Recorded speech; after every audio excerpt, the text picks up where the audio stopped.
welcome to the Paper Snob. This is Tara. Today I am working on Stamp and Stencil Savvy. This is a hub hosted by Brianna, who is My Life on Paper. I will have links for everybody participating below, as well as a playlist. This month's technique is to stamp an image and cut it out. So I'm technically gonna cheat, I guess, because I'm not cutting by hand. So I'm gonna I'm gonna stamp this floral image, color it with the stencils, and then I'm gonna use the die to cut out the image.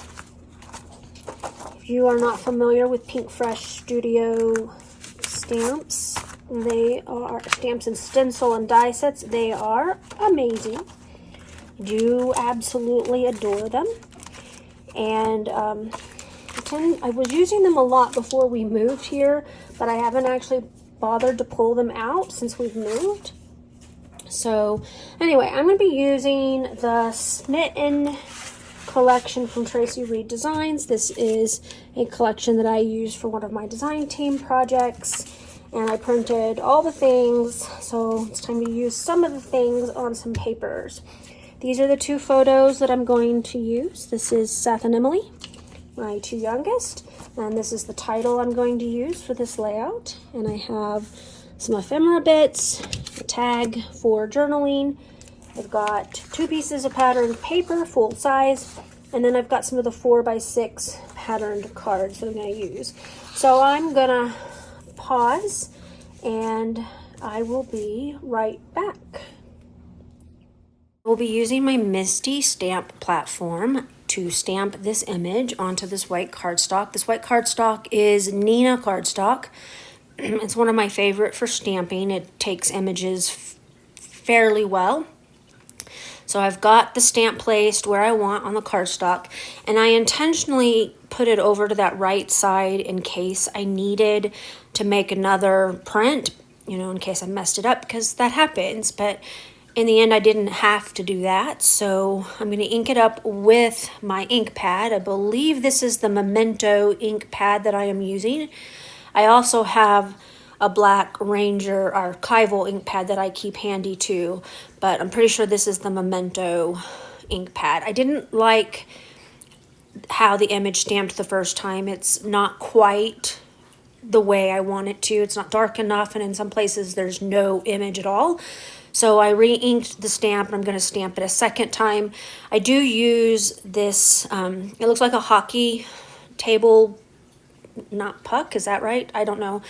The little thing that you would play table hockey with.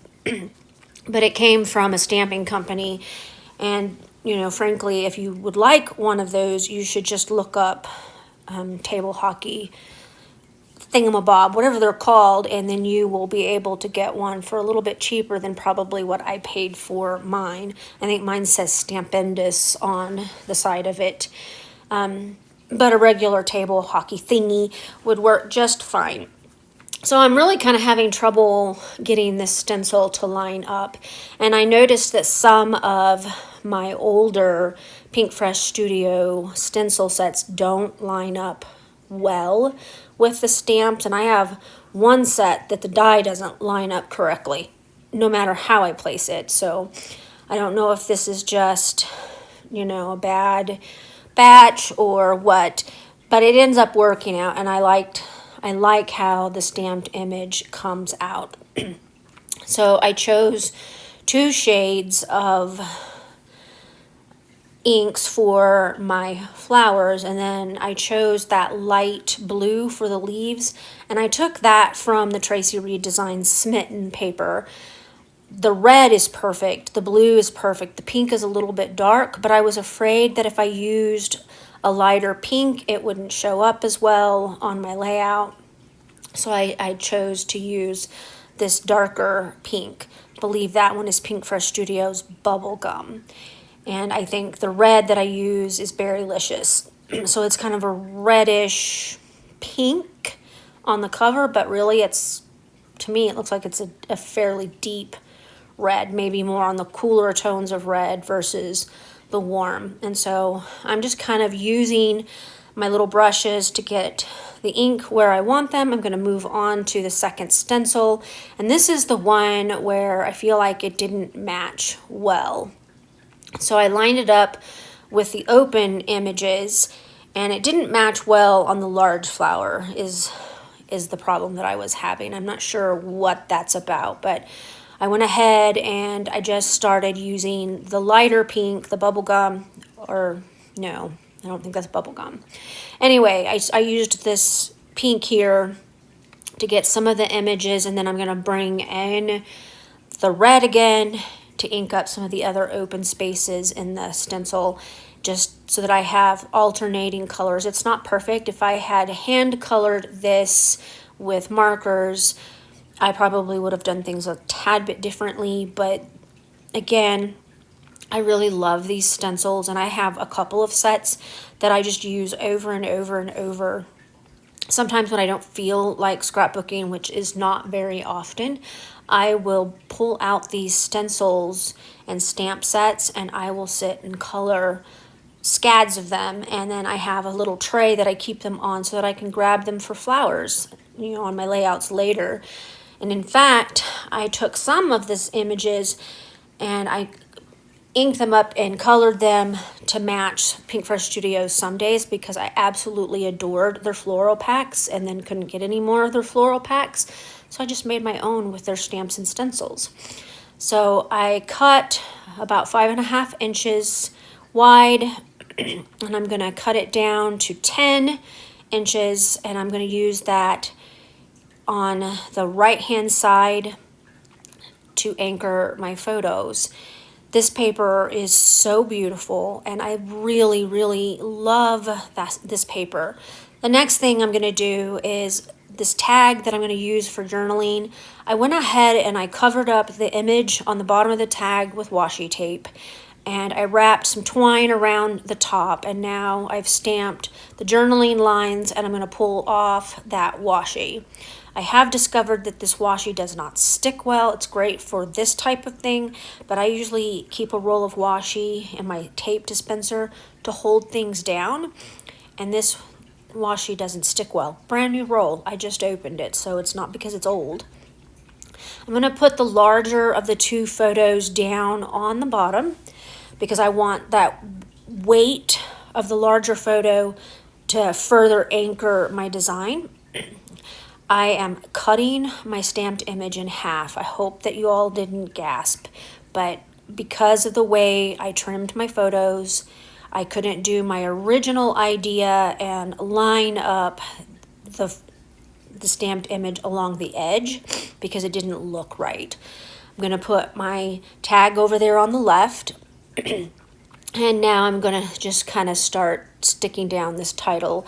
I chose Snuggle Time from that pack of Thicker's phrases.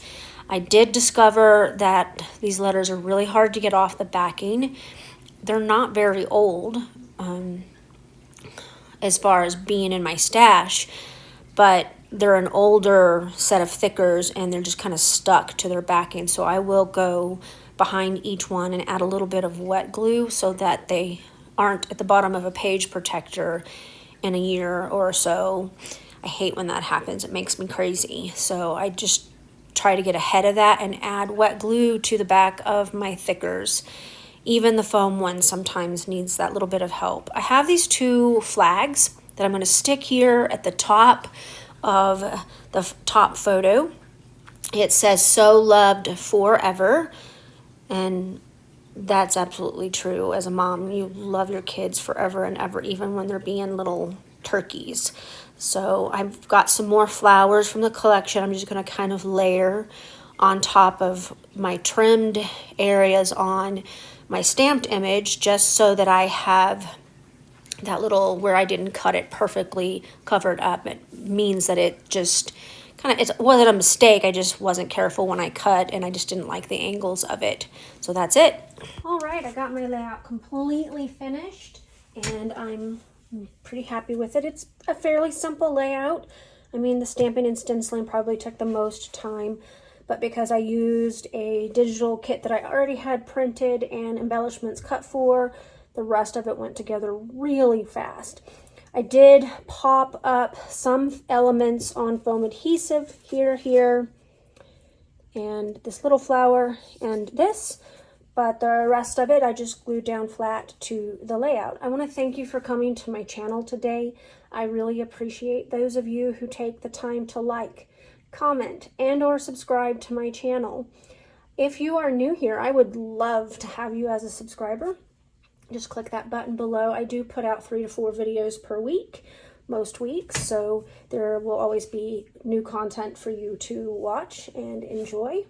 If you have any comments or questions about this layout or any technique that I might have used, just drop those below and I will get back to you as soon as I can. Make sure that you check my description box for that playlist. You will be amazed at what these ladies create this month. I always am when I go through and watch them. I hope you have a great rest of your Saturday. Bye.